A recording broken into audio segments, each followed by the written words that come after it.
I was speaking with an author not too long ago that just said, don't look at my LinkedIn profile. It's a mess. If somebody ever told you that my LinkedIn is a mess, if I did find you as an author and I saw your LinkedIn and it was a mess, I would assume your book was too, right?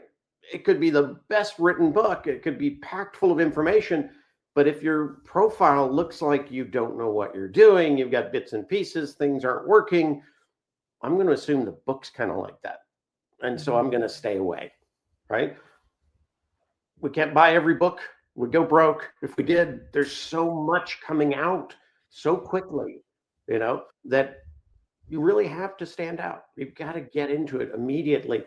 I'm visually wired, always have been. So, when I open a profile, first thing I look at is the individual's picture, right? And the background banner. And these are, the background banner itself is a perfect place to first establish this authorship.